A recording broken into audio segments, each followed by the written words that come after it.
102.7 WMOM, Pentwater, Ludington, Bear Lake, and all of West Michigan. It's 8 o'clock. Good morning and welcome to Leading West Michigan, a show about success and featuring local leaders and people in local business. And now here's your host, Ryan Howe. Good morning, West Michigan. We have a great show for you today. I am Ryan Howe. I'm a business coach who helps organizations grow. I help companies like Matthew Six Construction, Larson's Landscaping, and Safe Harbor Credit Union with every aspect of their company. Why wait? Start your business transformation today. Follow Summit Business Guides on Facebook, Instagram, YouTube. Connect with me on LinkedIn and learn more at summitbusinessguides.com.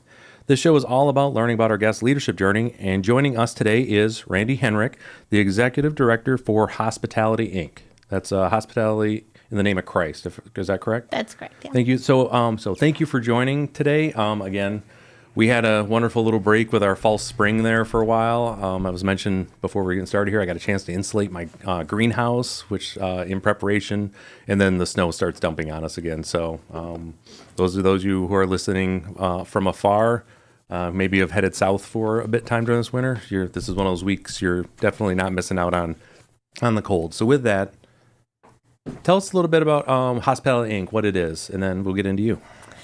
Yeah, so Hospitality in the Name of Christ is a men's homeless shelter in Mason County. We have men that come. The mission and the goal really is to help keep men from freezing on the street in the winter months. That's our current goal for the mission. And it's the 15th season. So 15 seasons. Yeah, this year.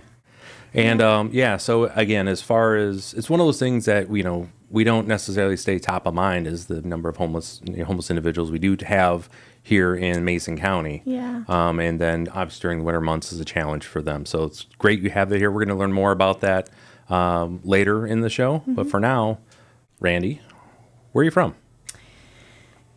So, as far back I can remember, it was Custer. I grew up there. Yeah. And then I think most of the time it was I went to Custer school. My parents split, and so he went to Manistee. Okay. And my mom stayed in Custer for a bit, but ultimately then came to Ludington. So between Custer, Manistee, and Ludington. Okay, so you've touched a few towns there. Now, with that, and during our conversation we had earlier in the week, we have obviously we know some folks there. So you mentioned the name Jessica Holowinski, and then I actually went to school with her, and I graduated with her brother Ian. Yes. And then Bethany is your mom, correct? That's right. Yep, and she works over at Cove. She does now. Absolutely. Yep. So, yep. So that was, I remember we're sitting there talking, and all of a sudden she's like, hey, do you know? I'm like, yep, absolutely, which is what I love about this community. You're always 2 or 3. If you're more than 2 steps separated from someone, then, there's questions have to be asked at that point. So, right. So how long were you at Custer, at Mason County Eastern? So I think it started at St. Mary's, right? And then you move over to the elementary, and it was through the 6th grade. I think in the 7th grade is when I went to Manistee, so okay, all those younger years. So how much do you remember your time at Custer? I remember it pretty good. Yeah? Yeah. Who was, what was your, again, I'm trying to think of the teachers you would have had there, like 5th and 6th grade. Who's your 5th grade teacher? Do you remember? Top of your head? 5th grade. Miss Keeson was one. I don't know. That would have been around 5th grade, maybe 6th grade. I think 6th grade for Miss Keeson. Mr. Millsball was the teacher. Yeah. That's okay. No worries. No worries. That's what I was saying. I remember their faces. Yeah, I did that exercise a few weeks ago. I was like, when I first got on the school board, I was like, all right, I got to remember all the names of the teachers that I had. So that's good. So with that, you transferred up to Manistee. Yes. All right. And what was like that transition going from Mason County Eastern up to Manistee? It was good, but because you're going from a real small school, not that Manistee is majorly big, but compared to Custer, it's big. So just was a lot of meeting all different kinds of people, because there's a difference in Ludington and Manistee and Custer, in the people. So, but it was good. I made a lot of friends pretty quickly. Yeah. Again, if you're just joining us, we're talking with Randi Henric, the Executive Director for Hospitality Inc. Again, I'm Ryan Howe. This is Leading West Michigan, and this show is all about learning about our guest leadership journey. And she's just running us through about moving up to Manistee. So in school itself, you have to make your friends there. What was your what did you enjoy most out of school? Like, where'd you spend your time at? Or did you in sports? Yeah. What did you play? So I throughout, I played a little of everything. Ran track for a little bit, but soccer was one. I think I played soccer in Custer. But then basketball was big, volleyball was a big one, and then softball I did play too. Okay, so if you had to pick one, which one was your favorite? Volleyball. Volleyball. Any particular reason? I just think it was maybe the time that I was in, but just having all the girls, riding the bus, doing your hair, going down there. So it's just that feel. No, again, being around people. And then that's, again, I've had many guests on here that are involved in sports for various reasons. Some for the competition, some folks because they like the esprit de corps, being there with everybody. Yeah. And a lot of folks are there for social too. And it's perfectly fine. Again, even for all of them. The competition was there too, though. I always like that. Yeah, that's, I don't, just even during our conversation we had before, I can usually pick out the people who are competitive pretty quick. Yeah. And there was a spark in your eye on a couple things. I'm like going, okay, so she definitely has a competitive streak in her. Sure. How about for any of the classes there? You got the school parts, obviously for the sports, but what about in the schooling that kind of caught your attention or you enjoyed spending time with? So I think, we'll get to it, but I think in college is where I really realized what it was. But I think science and even history. Okay. Not that I did the best at it, really. I think in high school, college is where I really took off. But looking back, it would have been probably those two. And so science and then history. So what part of the sciences did you like? Did you enjoy the most? Did you spend your time with? I think it was in like high school or middle school. It would have been just kind of those experiments. That was always fun. Oh, blowing up stuff. Yeah. Yeah, who doesn't love that? Everyone did the, what's the one where you put the electrolysis, or you put the battery in the water to make hydrogen? Oh, okay. And you get to blow that up? Yeah, that was trust me, there's many days that was kind of kept my interest for sure. Yeah. Okay. And then back to the competition I remember the egg where you have to make the straws and everybody's got to drop this egg. Oh, the drop test to see if you that was the one I remember. Did your egg survive? I don't think so. I don't think most people's did there. So we had the egg drop one, and then we also had the aluminum foil boats. How many pennies you could put in it to test buoyancy and your water displacement on stuff like that. I think I sunk like after 2 pennies. It was pretty bad. So, all right. So sciences and history there. So at what point, though, did you decide that college was going to be a thing for you? Well, it was later in life. I guess I really didn't consider it. I went into working out of high school pretty quickly, and I went into a certified nursing assistant pretty quickly. Okay. And so I was thinking medical, so maybe I would do nursing down the road. And that was in the family, but it just really wasn't for me. I did do that for quite a while, like maybe almost 10 years, and then I think I was done with it. So with the CNA, was that simply just because you weren't really thinking that way as far as I just wasn't sure what you want to do, but you knew there was a trade or work that you at least knew you could have a living off of, and you had family members you could talk with. Is that the main? Yep, I think so. Okay. Yeah. And where did you do your work at as far as your CNA? And so I got the CNA out of Muskegon, but I ended up working mostly it was tender care at the time. Mm-hmm. And so now I had some children in between there, but I'd go back, and so, it was almost 10 years I did that, I want to say, and I loved it. I did like it. What did you like about that particular? So for those that don't know tender care, what is that, and what did? So that's a nursing facility. Some people are in and out for rehab, some are there long term, but you just basically help them with their daily care. You're assisting the nurse, with their care. And I liked it because you kind of do your own thing, but you also had a team that you were working with, and just being there to help. The stories of just talking to people, and just like one lady, just real quick because I love it. She was, I think, maybe 102, nearing the end of her life, but she had this story. She wrote her own story, but just they had one of the first cars ever made, and she got in the driver's seat and she was young, and she drove it right through a barn. And she was just they're all chasing me down. You just don't hear that, That's too funny. Yeah. So with that though, again, that work and that so you're saying the independence portion of it you really enjoyed, but also the teamwork aspect, which kind of goes back to where you were at with high school, different areas with the sports and stuff. So, so you stayed with tender care for a little while, and then that wasn't necessarily something. What was the impetus for change, or why did you decide to move away from that?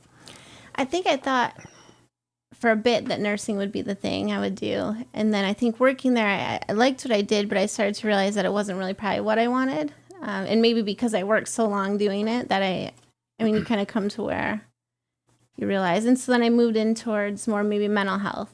Okay. So, I really like that. Again, for those just joining us, this is Leading West Michigan. I'm Ryan Howe with Summit Business Guides, and we're talking with Randi Henric, the Executive Director for Hospitality, Inc. Yeah, so but that's pretty common, though. I think I've been talking to a few folks here, is that people go through multiple careers in their life, and that's perfect. Usually folks end up at 3. When they really go back and do some math on there, they'll see 3 careers where they land. But 10 years is enough time to have an idea of what you like, what you don't like, where your necessarily passion is, but where your interest would be. Right. So what was it about like mental health was the draw for you, making that transition from, the care that you were providing over tender care to what would be in the mental health side? So at the end of the CNA kind of time in life, I started schooling college. Okay. And I was a little bit older, so I didn't go right into it. And I was going online, and I was going for healthcare administration. And it was to me, this is important, but it was a secular college, and it wasn't what I wanted. And so I ended up making a switch pretty soon into that, starting to Grace Christian University out of Grand Rapids. And I was going for human services, psychology kind of thing. And to me, it was fascinating. Just that there's so much to know. And I loved understanding people, and so that's what I really liked. And then I made that switch in my career, and I was able to I'm learning about the people that I'm helping. So the timing was great. So I'm going to ask this question, and your answer is probably yes, but I just want to make sure I'm clear on it here. Is that, so while you're working with tender care, you identify, okay, not quite the niche you're looking for here, and you did some research towards mental health. Was that because you've wanted, mental health and obviously health services? Make sure I got this right here. Yeah.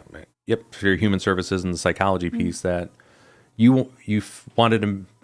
Did you feel a need that you could help people in a way that you didn't necessarily have the training for, and you wanted to be able to go and help in that direction? Is that what you're saying? Yeah. Yes, okay. Yeah, I'd say so. Yeah, and what was it about again, on the psychology side or the human services? Because I've had a few folks that are, I say in social work and different areas here, health communicators on here. What was it about that, though, that in particular that you think caught your attention? Just curious. I think having the experience of working with people in the medical field, let me just see. Sometimes I guess I was kind of looking at root causes of certain things, just sort of a sidebar kind of thing that I was just personally thinking. And I think that's what started it for me, was just on my own looking into why things happen. And so. Okay. So I mean, that makes sense though. 'Cause I mean, especially if you're doing the work that you were doing, and then you're like, hey, man, maybe this isn't necessarily getting them to a 100% solution or helping them on their way. Maybe like you felt, and you're feeling like just doing Band-Aids or something rather than being able to go in, which is fine. Not Band-Aids isn't just Band-Aids, but as in, the solves that you were doing to be able to go some a little deeper. I'd say that, yeah. So what was that like being a bit older and going back to college? I think it was a little easier because it was online, you know, but I loved it.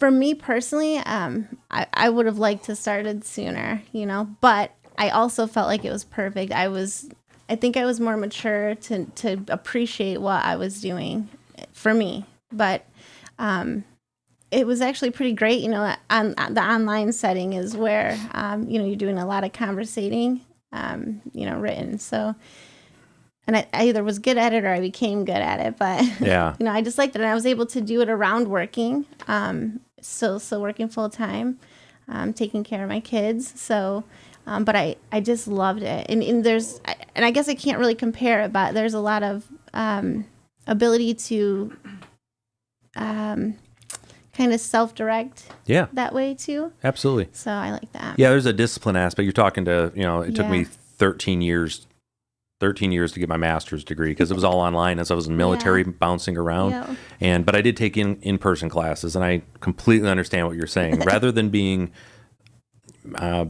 when you go into the in-person classes, there's things you have to hit, but then you're open to whatever conversations are going on. Yeah. Online, here's your 3 to 5 discussion questions you have to answer and participate every single week. Yep. So sidebars weren't a thing. You could be focused, but also you were forced to be disciplined in what you were doing. And I found that those folks who can be successful with online courses, they tend to have that discipline that carries forward on that too. And so I watched you light up, for those that are watching on the Facebook page right now. See where you lit up, because that difference, you mentioned how much you enjoyed college. You didn't have the same look when you're talking about school, and you just kind of did a little grimace. And why? So is it because you had the control? Is that what you think it was? Or what do you think it was that made that difference for you? Because it was education. Yeah. I think some of it was that control and the freedom to learn. You weren't just kind of going in there. And I think high school is so important because, like, in college, a lot of high school made sense. It was just sort of there's a lot of moments where I was like, oh, okay, and then I'd be remembering back. Okay. But maybe it was a little more fun on that level. I don't know. Well, there's something to be said, though, with having, again, like you mentioned, being a little bit older, having a little more experience, to be able to connect some of those dots. There's one of the phrases that I talk about is with Marcus Aurelius, and this is Stoic stuff, but where they say, like, no man crosses the same river twice. Right? Because the river's changed if you cross back over, but also you're older. So you've got a whole different set of experiences. So you're a different person when you're crossing. So the same things that didn't connect when you were younger, now a little more experience. Like, oh, that's what they meant. Oh. Right, because, and then I can bring in experience that I've had too. Whereas I think if I was younger, I'm like, kind of like, oh, I don't know any of this stuff. But, sure. So that was easier that way too. Yeah, a little texture and context to it. So that's another piece where I've talked about folks here. Go back, if you are interested in going back to college or want to change careers, and college wasn't maybe your thing before, give it another try. You'd be amazed at how much easier it is, but also just more fulfilling it is. Oh yeah. Because you can connect stuff there. That's great. So, all right. So you made that. How long did it take for you to get your degree? I want to say it was probably around 5 years for the 4-year. Okay. Because I took breaks in there. Because mine was like all year. You just didn't stop. So sometimes maybe during the summer I would take a little extra, couple months off. Good so for just you. Pushed it a little bit. Yeah. Okay. 5 years to be able to get that. And what was your bachelor's in? Human services. It was human services. Yeah. Okay. The major. So with that, did you have a place? Did you intern anywhere? Did you have, like, what did that look like for you, for work? Basically in college in that transition. I didn't intern anywhere. I didn't need to for that. But as I was changing my careers, I was doing everything that I was learning. It was wild, and so for me, it worked out that way, I guess. So you're saying as you changed, you were literally just, hey, this semester we're doing this, and it just happened to pop up. Yeah. Hey, I'm actually going through this right now. Like leadership, and I was being promoted to management, and so just the way that it was working, it was pretty perfect for me. No, that's great. So I have a client that is going back and they're finishing their MBA. Okay. And the number of times that we've been having our meetings and talking about different things, and it'll be 1 month we'll be talking about stuff, and you can just see him, I'm not quite getting it. I was like, it's all right, no worries, we'll hit it again next month. I come back the next month, they'll have spreadsheets, they'll have it like, we had it in class, so I used this as an example, we ran through it, and I'm like, oh, great, fantastic, so you're there. And that's one of the things about going back and getting that additional education. Yeah. Again, opens you up. You said you got moved into management. There's things that happen. Yeah. And when you look at schooling, it's one of those things that it opens doors. It gets you into that conversation. Yeah. Versus, there's a lot of folks, they go to school and they don't end up working in the job that they went to school for. Yeah. And that happens. It's perfectly fine. And I think it's okay. Yeah. And there's a lot of folks, when they take the education that you use, it can cross over into another job. Oh yeah. Yeah, there's a lot of it's interdisciplinary stuff like that. So, so with that, we're heading into our first break here. We get back. I want to talk about this this move into management, because that's an important part of the journey for anyone moving up into what I would like to refer to as they. And we'll talk about what that means here in a second. So, you're listening to Leading West Michigan on 102.7 WMOM at home on your Amazon Alexa or Google Home smart devices, streaming online at WMOM.FM, and live video streams on the 102.7 WMOM Facebook page and WMOM YouTube channel. So let's head into that break, and we get back. We get to hear more about mental health and Randi Henric.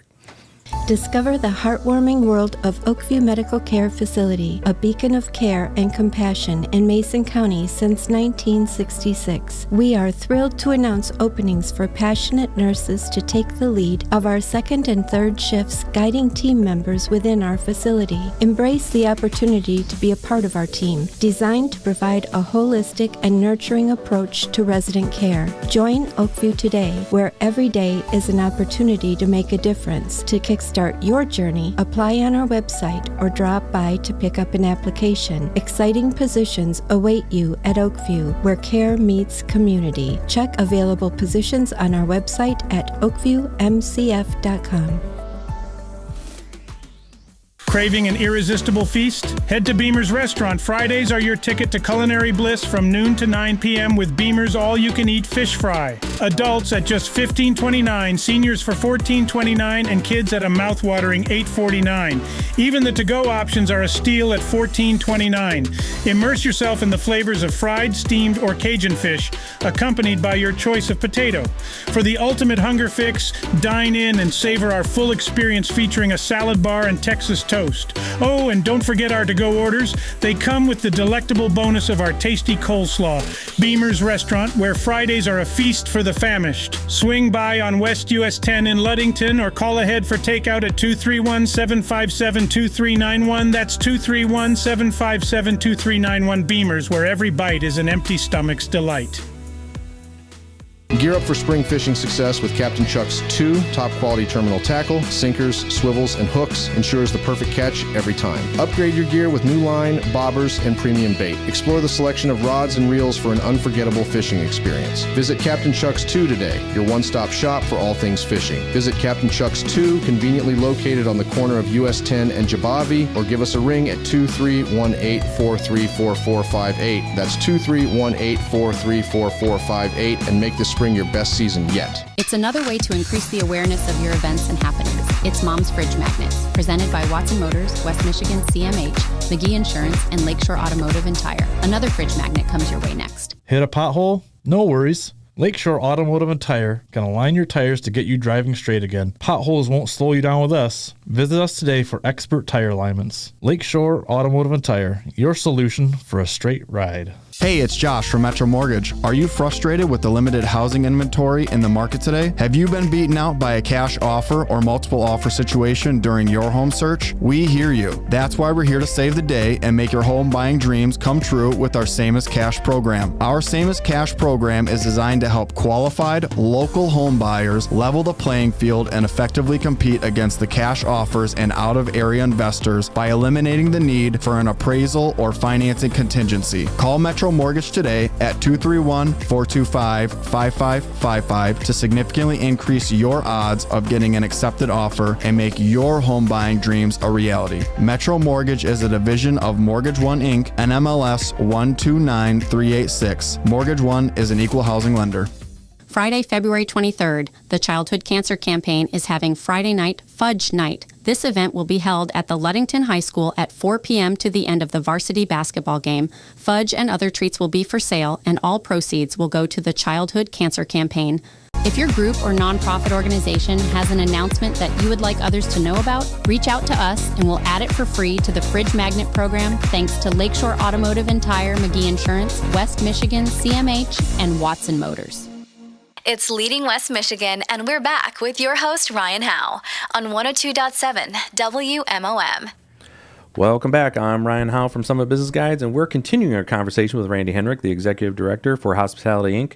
Now, before the break, we had got into, again, got your schooling, and you made that transition over into mental health. Where did you work at in particular? Where was this for the mental health piece? So it was more so like private organizations, not home care, but kind of like that. Like the setting was helping people that are struggling maybe developmentally, to set goals and to meet their goals. Okay, that great. Kind of thing. Okay, so like an in-home type of thing. Yeah. So was this like an on-call piece, or it was part of, like, you were part of the treatment plan, like the treatment team, I should say? Yeah.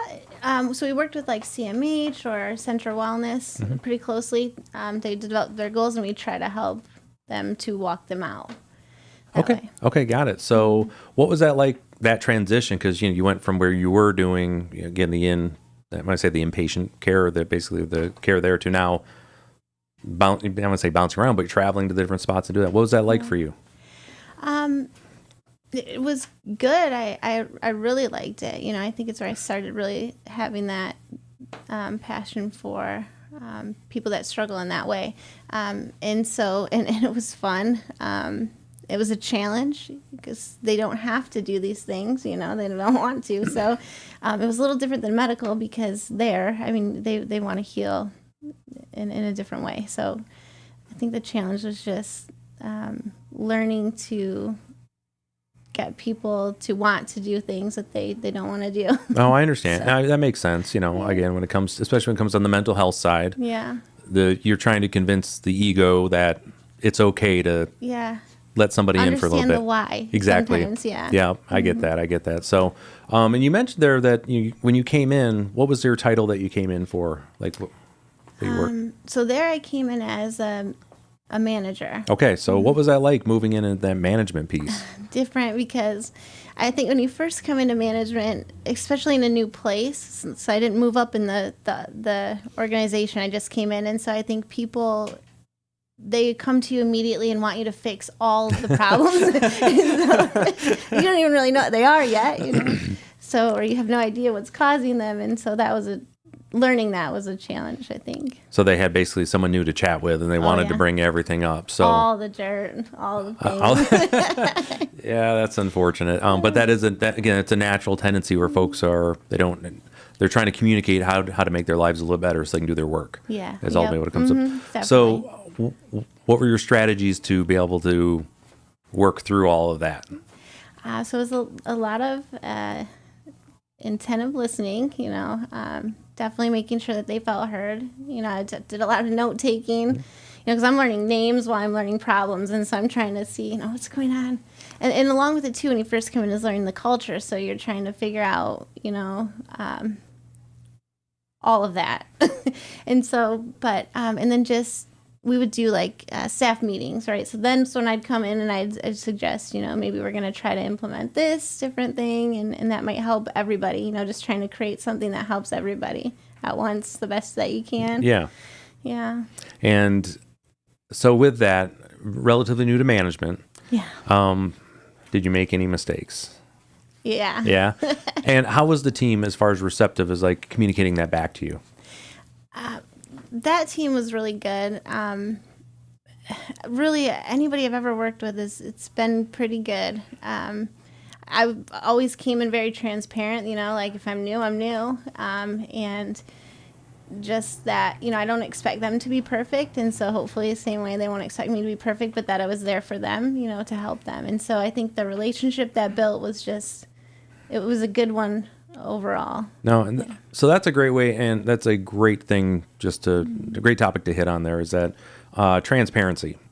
Say, you're here to help the process, not necessarily, you want to make things better for everyone. Yeah. And so for those of you who have a new boss coming in, or you're looking, that is trying, and they may not be hitting everything correctly, whatnot, you always want to extend the benefit of the doubt to them and just talk to them and say, hey, what you said or what you did here, what you didn't hit quite right. Right. Here's what's happening. How can we help you to get where we need to get, go to on these things? So, which sounds like you had a good supportive team with that too. So. Yeah, definitely. So what was that? So you mentioned though you were, working with the different organizations. So you were basically a contract private piece that would come in. Is that what it was, or help me understand this organization? Yeah. So that one's pretty well established. It's I wasn't contracted. I was just a manager of one of the programs, a program being a house. And so then from there, I was promoted to a quality coordinator, which now you're overseeing the managers of, I think I had 3 to 4 programs under me at that time. Okay. So it's sort of like sometimes you have a manager for a manager, so you're overseeing different things that way. Yep. So, and again, like a middle management position. So you're sitting there looking at So were you looking at metrics and different areas there about how they're, as far as the treatment levels and stuff, or what did that look like? And that one was, so in the coordinator spot, it was, there's a lot of, so you're getting funding for certain things. So we're watching to pay attention to how documenting any errors, any holes in documenting, being very strategic about how we write things to make sure everything's covered. And then it was kind of the same thing as management, but when the manager needed somebody, now you're there to support the manager. Okay. And you're kind of taking that back and forth between the person over you, and that was a tough spot. Oh, I can imagine. Yeah. I mean, middle managers are one of the most underappreciated and frankly just they beat up a lot too, because you're getting it from below and you're getting it from the top to get this stuff here. So a lot of empathy goes out there. Yeah. So did you have grants as a lot of your funding, or was it all just payments through like the insurance companies I'm just curious on that piece. Theirs was maybe there was some grants, but it was I'm trying to think of who it was, like CMH, I think, and there was umbrellas to what it was. I gotcha. So I'm trying to remember because it's been a little bit now, but okay, no worries. But it was like community agencies. I gotcha. A lot of it. Yeah. So and again, that reporting of how the funds are being utilized to make sure that they are going where they're supposed to go to in that documentation. Yeah. So sure, I get that completely. That's what I was just trying to piece that one little string together, because typically like in grant writing, when you got to come back, you have to say, yes, here's how we're going to use it. And then you got to give them the report. Here's how we used it so that they can check their stuff off too. So, so with that, how long did you do that work? Honestly, it was like 3 to 4 years from manager to coordinator. Okay. So around that. All right. And what did that, so we got, when there was a total of 3 to 4 years in that spot. Yeah. So what did that look like? What was your next adventure with that? I left there and it was a hard choice, but my mom actually worked at the prison in Baldwin. And case management at that time was it had been something that I had wanted to get into. And so there was a case management position and I applied for it. It was a really long process, but I got it and I was pretty excited about it. So I went there. I was there about a year until it closed. Okay. So with the case management for those, and that's in line with your degree too, that you had there. Yeah. So for those that don't know, what is, let's see what we got here. What, a minute and, okay. So when we, with case managers, I've worked with a few before, and it was really interesting when I started the kind of understanding everything that you're doing in that work. It's a pretty significant piece, and I want to make sure I give you time to be able to chat about that and kind of explain everything that goes into case management. When I was in the military, I was a first sergeant. I had members that unfortunately ran into some trouble and things of that nature, and we had case managers that were there specifically to help them out. And when I started basically, when I started looking behind the curtain on everything that goes into that, I don't think the phrase case manager, like that name, properly encapsulates everything that goes into that. So I do want to make sure I give you time to be able to explain exactly what that is, how that looked like, because there's a lot of case managers around here helping a lot of people through a lot of things right now. And it's very important that, folks hear what that's like. So you're listening to Leading West Michigan on 102.7 WMOM at home on your Amazon Alexa or Google Home smart devices, streaming online at WMOM.FM, and live video streams on the 102.7 WMOM Facebook page and WMOM YouTube channel. So let's head into the next break, and we get back, learn more about case management. Do you enjoy refunds on ATM withdrawal fees, building savings automatically, no monthly maintenance fees, and free digital banking? Well, Safe Harbor Credit Union offers a free checking account that pays 5% APY on balances up to $15,000. You can open your account within minutes. Innovative checking built on traditional values. Free Kasasa Cash rewards you for supporting your community. Some key features include high dividends, refunds on ATM withdrawal fees, no monthly maintenance fees, and no minimum balance requirements. To learn more, check out our website at safeharborcu.org or come visit us at our office at 5511 US 10. Member, owner, neighbor. Here, you're one and the same. Safe Harbor Credit Union. Ready to make a meaningful impact in someone's life? Look no further than St. John's Home Healthcare. Our team is filled with compassionate individuals dedicated to our clients, providing you with a stable and rewarding career environment. At St. John's Home Healthcare, our staff loves what they do and the people they work with. Join us at St. John's Home Healthcare and become part of a team that truly makes a difference in people's lives. We're currently hiring in Ludington, Muskegon, Cadillac, and various other areas. Apply today at our main office located on North Washington Avenue in Ludington, or conveniently apply online. Your rewarding career awaits at St. John's Home Healthcare. Do you need a commercial-grade surveillance system to protect your business or property? SyncWave designs and installs purpose-built systems to give you the video capabilities you need. Enjoy the latest technology, cutting-edge camera features, advanced alerting, and recording capacity matched to your unique needs. Call SyncWave to discuss your surveillance needs and learn about your options. Call SyncWave at 231-845-1065 or visit synkwave.com. That number again, 231-845-1065. Hey, it's Josh from Metro Mortgage. Are you frustrated with the limited housing inventory in the market today? Have you been beaten out by a cash offer or multiple offer situation during your home search? We hear you. That's why we're here to save the day and make your home buying dreams come true with our Same as Cash program. Our Same as Cash program is designed to help qualified local home buyers level the playing field and effectively compete against the cash offers and out-of-area investors by eliminating the need for an appraisal or financing contingency. Call Metro Mortgage today at 231-425-5555 to significantly increase your odds of getting an accepted offer and make your home buying dreams a reality. Metro Mortgage is a division of Mortgage One Inc. and MLS 129386. Mortgage One is an equal housing lender. It's Leading West Michigan, and we're back with your host, Ryan Howe, on 102.7 WMOM. All right, welcome back. Before the break, we were talking with Randi Henric, the Executive Director for Hospitality Inc., and we're getting into her work at the prison out in Baldwin. Mom said, hey, we got a position out here, and it does take a while to get those jobs. It isn't like there's a lot to jump through for very good reasons. Yeah. So with that case manager, maybe you can give some folks here just kind of an insight of what case management is. Okay. So it's along with the goal setting. You're trying to find out what people need, how they can get to where they want to be, and then motivating them along the way. But then there's also, a whole bunch more that goes with that as well too.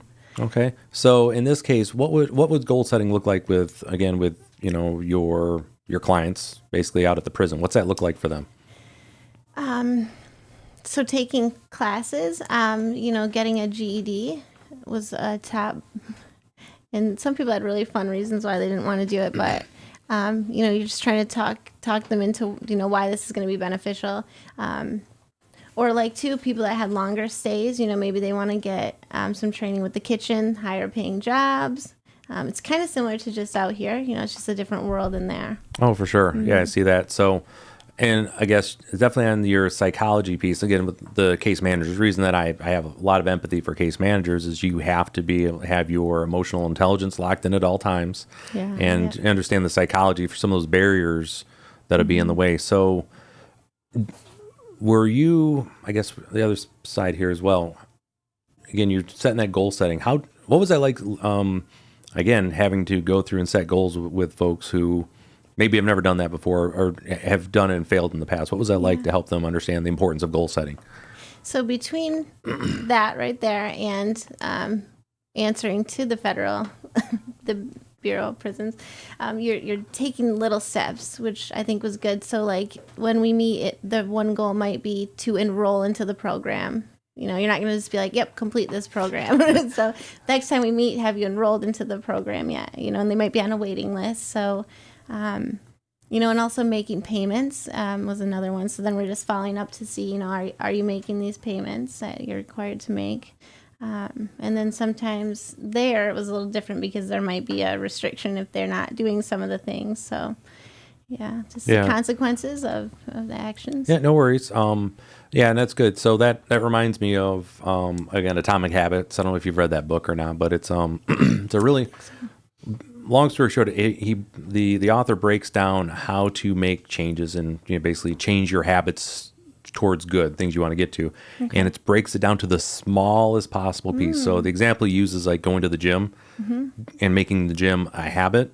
So the first thing is actually, after, not even signing up for the gym, just go to your car. If you're having a difficult time, go to your car, start the car, turn it off. And then the next time you start the car, drive to the gym, but you don't have to go in, drive back home. just get into the yeah. habit of getting there. And then eventually, once you go in, look around, leave, eventually get to the point where you get like, okay, I'm here. Let me go ahead and get a test membership, but don't go work out. So it basically just slowly building on those different pieces for a lot of folks. And that, and I thought that was really great. And I imagine that's a lot of your work too, as well, that you had there. Yeah. So case management at the prison. And then you mentioned, unfortunately, it shut down. It did. So what was the next step for you there? So I did the unemployment thing for a little bit while I was looking, and then I found True North. Well, I had applied for them, did an interview, and they hired me pretty quickly. And so, For those who don't know, what is True North? True North is an agency that helps. They do a lot of different things, but my particular area was people with needs. My area was people who are homeless or having a housing crisis. We would try to help them either stay housed or to get linked up with Section 8 to be able to try to find housing that they could afford, and we get them off the streets. Okay. So how was that coming into True North after you're working with, you've kind of, as we've evolved, you've getting more and more focused towards, again, we're dealing with homeless here, but what was that like coming into that organization? It was good. I mean, everything just really flowed for me well. I'm from the prison, from the other things I'm understanding, what some people struggle with, in post prison, sometimes, a criminal history now affects you. So those barriers were there, which I kind of understood. And so it was just relearning how to help them that way. So, yeah, and with that, what was it? I imagine also having to learn how to navigate some of the financial and the funding and lining those things up correctly. Was that a portion of your work as well, too, to be able to connect the people? What was that like? So there's a lot of trying to make sure, little things have to fit, right? Your income levels based on what type of funding you might be able to get help with. And so, I'm sorry. That's okay. I guess I'm losing the question. No. Yeah. So with this, again, with True North, they're there to help as far as an agency piece, but you have to be able to match up. They've got either donors or money, funding available for specific things. So you've got to be able to do that matching to be able to say yes. We're just like you had in the previous one that this money's being utilized. So you'd already gotten that down from your previous work, saying to make sure that that funding's lined. So, what was your area of responsibility that you had with them?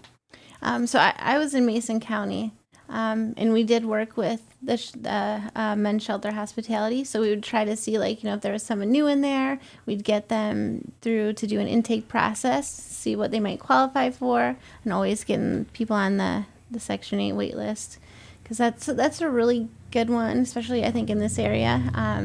And then we could help a little bit based on, what they did qualify for, like maybe down payments, even paying, if someone was even at risk of losing their housing, but you could pay a few months forward too for them to really help set them up. And then again, you're setting goals so that they can become independent in the end. Okay, got that. So with that, how many folks did you deal with in a given year in this area with your time up at True North? Oh, many. On my caseload, I think there's different levels to your cases. So housed, I think I had around 6 to 7 at the most. Mm-hmm. And then you had a very long list of those that you were just trying to monitor. They might be looking for housing, and that could be anywhere from 20 to 30, if not more. It's split between others. So, and then you have the ones that you just follow up with that might not come in all the time, but they want services. Sometimes they try to get them. So it's, again, you're working more, I don't want to say a liaison, that's not quite the right word, but we're talking about case management, making sure that they're not falling into old habits again. To be like, hey, you've made your way along this goal setting. Yeah. And we're just poking in at intervals, just, hey, how are things going? Right. To see if they've fallen back, to what can you do to get them back on track. Yes, yep. And again, that's the other part about where case managers, I think, again, people misunderstand. They think once they're done, they're done. That's not the case. You're in a constant state of okay, you know what? I haven't heard from this person in a while. Yeah. Just check in on them, see how they're doing, even though they may not be there. And how often do you see where people may have fallen back into old habits? Was that something you saw? I think it's often enough, but I think too, the waiting, because there is kind of a housing crisis, and so I think, and not always is it just because they're not being patient, but maybe they go try a different avenue, and so, but maybe it didn't work out, and so they want to get back kind of involved, and you're just checking to see what, you could do for them. And the Lakeshore Resource Network here is amazing. You've got a bunch of agencies together, so just being able to talk with them and like, oh, hey, I have somebody who might want to speak to you. Yeah, and I'd say we're getting ready to hit our final break here in a second. We're going to get over to your transition over to hospitality. And yeah, Lakeshore Resource Network, I love the way that's set up, because if you come in for help and you're not 100% sure where to go and you land at someone's desk, they go, you're close. Let's walk over and talk to this desk over here, instead of the having to pass a phone over, or a phone call. The ability for, and I've seen it in action over there, where they've been escorting someone. Nope, you need to go over here. And that is so great and so beneficial for this area that exists, that consolidated area for sure. So with that, we're going to head into our final break. When we get back, hear about your transition over to hospitality. Then we get to learn more about what hospitality does, the team, and what you have going on. So with that, you're listening to Leading West Michigan on 102.7 WMOM, at home on your Amazon Alexa or Google Home smart devices, streaming online at WMOM.FM, and live video streams on the 102.7 WMOM Facebook page and the WMOM YouTube channel. Let's get into that final break. When we get back, I'm looking forward to hearing more about Hospitality Inc. and the great work you do over there.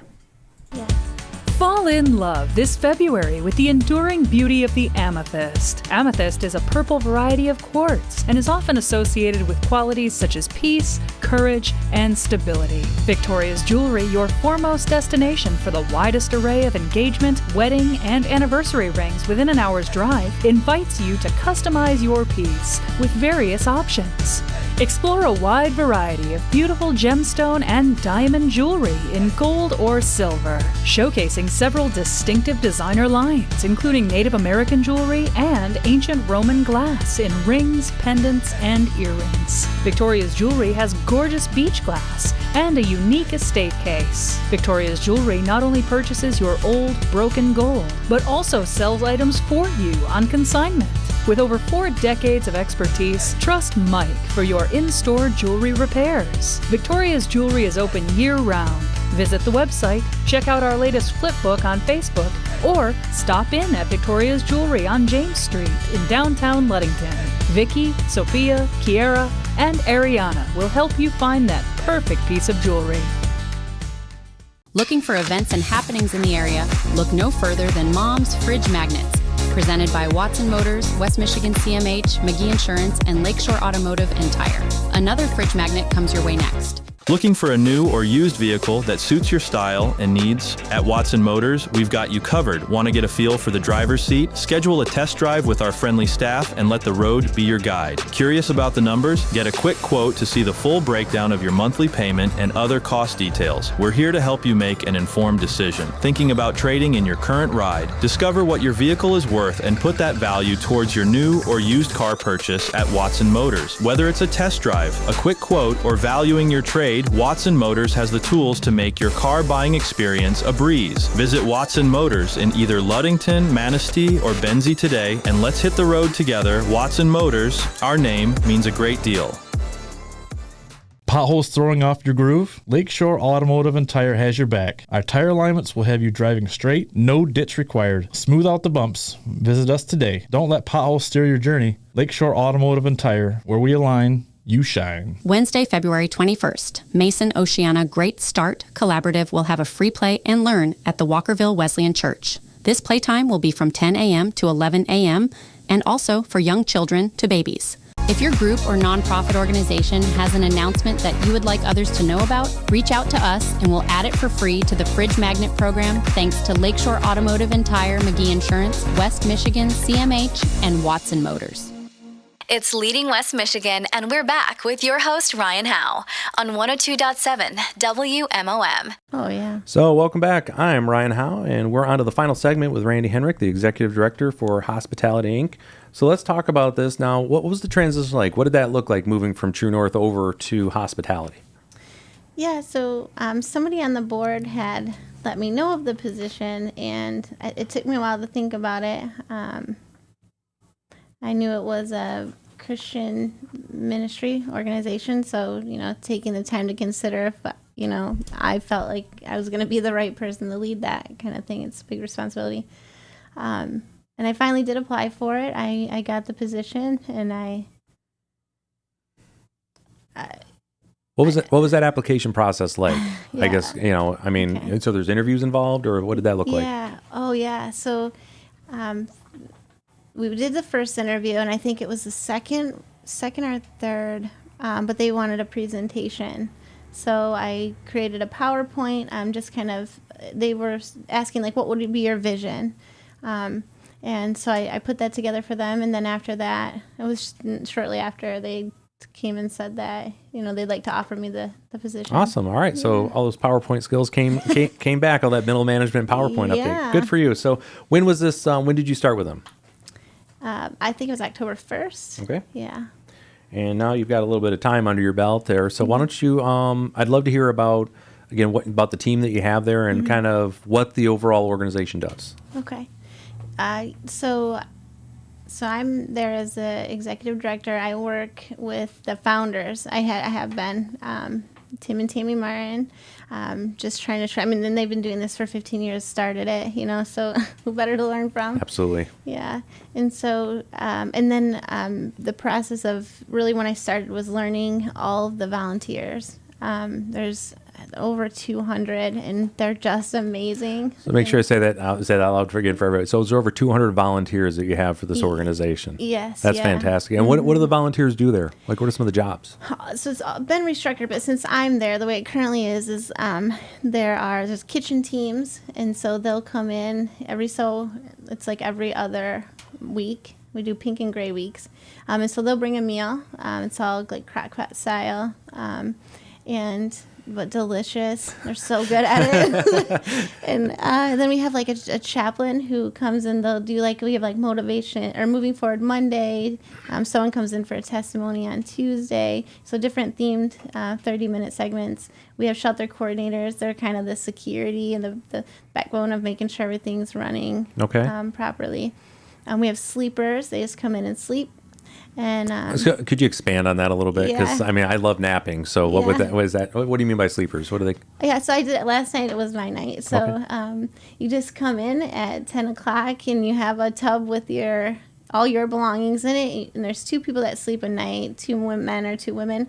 And you just make your bed and you literally go to sleep. And when you wake up, you help kind of prepare, like you put out a continental breakfast and then pack that up. And then that's it. But it's fun. Okay. So it's just like an overnight there. Again, just so there's a presence in the shelter as well, too. Okay. Yeah, all right. Yeah. So what are some of the other work that goes on there? And then we have visitors, so they come in to hang out with the guys. Like one big thing that hospitality really cares about is developing the relationships. You might talk to someone and they just start talking about, I have this medical thing going on, or I'm trying to get this job, right? And then when you come back, or if you see them in the community, like, hey, how's it going? Just to kind of check up with them, and it's the hope that you're trying to reestablish, I think. Sure, absolutely. And I think that's most of the positions. So that's the positions they have there. So when is the shelter actually in operation? What does that look like? So it's November 1st to the last day in April. The coldest month of the year. The last day of April. Mm-hmm. Okay. And so with that, what's your typical as far as for guests that you have? Like, what's that load been looking like this year? Actually, so let me try to remember the numbers. I think we're at 51 individual guests that we have served, which I think like last year I think there were 65 all year last year, and so we're halfway through and already to 51. So, but on a night, so we can have up to 28, and we sit around, I want to say 12 to 15 up to, we've had 24 was the most in one night, 24 or 25. Okay. So, and it fluctuates, I think, in between there, 15 and 25. Okay. So now with that, again, as far as Christian organization, but for funding, where do you guys get most of your funding from and support? Just donations. So many people donate. I think they care about this cause, and we do apply for some grants, but a lot of it is donations. So it's just, again, big and small donations obviously have there. Yeah. And again, I find that just to be the case with a lot of the shelters that I've had an opportunity to live around the world, around the country. And unfortunately, I've had some of my members, after they left the military, I've gotten calls that they've been in shelters and stuff. So I get to learn more about what's going on there. And that tends to be the case. It's a bunch of small donations. There's usually some larger ones that are the backbone, but for the main operations, it's people getting to donate either time or money, or you mentioned, or they're on the kitchen crew to bring in. They're going to donate food, be able to have that spot too. So, so with that, what are some of the things coming up that you guys have for the next few months? Leading out until the end of April. Now, what do you do? Do you have anything during the summer that you guys that you operate as well? So coming up, we're getting through this last half of the season. Then we have a volunteer appreciation event that we do. It's super fun. We just did the Super Bowl, like SOUPER, Super Bowl. Yeah. Oh, I got party. it. Got it. Yeah. Okay. So got it. That just ended, and then just we're looking for a building to try to move our organization into, so that we can expand, hopefully to have a program one day too. Okay. So that's one thing we're always working on. So with that, you've got volunteer appreciation coming up, but you're currently looking for a building. You'd like to, and that's to be able to offer. Is it for expanded services? Is it for more guests? Is it for to be able to offer maybe just some different services inside? What's that look like for you? Yeah. So that's a part of my vision was the education. I just think being able to provide, like if somebody needs a GED, whether it's going to be on site or we are working with other community agencies to just whatever their need is, to be able to more specifically help them to grow personally. Okay. And it's like a lot of the, again, a lot of nonprofits, a lot of businesses around here, finding the right space that's the right fit at the right price. Right. Is the issue that you're going to run into there. So, and you want to be here in Ludington proper for that as well. Yeah, it's close downtown just because, not a lot of people have vehicles or even bikes. You can only get so far. So, to be able to encourage working. Okay. So if people want to get involved, what's that look like? What? So we do have a Facebook page where you could reach out. Also, I just they contact me directly. It's totally fine. And I love to set up coffee, come down to the shelter, see it, get a tour, and kind of talk about what passions each person might have and where they might fit best, if that's something there. All right, so do they have so the Facebook is the best way to get in touch with you? Well, it's one way. I think just calling me is really okay. So what's a good number that they'd be able to reach out to you? Yeah, so my number is 231-233-6286. 233-6286. Yes. Got it. Okay. And call, text, call me, beat me, however you want to reach me. Okay. Sorry, showing my age on that one. Anybody who's got kids knows that one. All right. So again, that pretty much wraps up our time for today. Yeah. Thank you so much for coming in. Randy, this has been great. Obviously connecting in different way that we have, with the families as well, knowing that stuff too. So say hi to your mom for me when you see her. Will do. All right. So again, for those who aren't following some of the business guides on Facebook, Instagram, and YouTube, you are missing out on a lot of the information I share with my clients. I'm easy to find. Just search for Summit Business Guides and click the subscribe button. You'll be glad you did.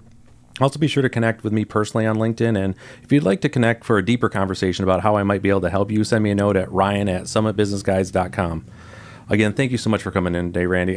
It's leaders like you that are so very important in the area that we have. So we're better for having you here, that's for sure.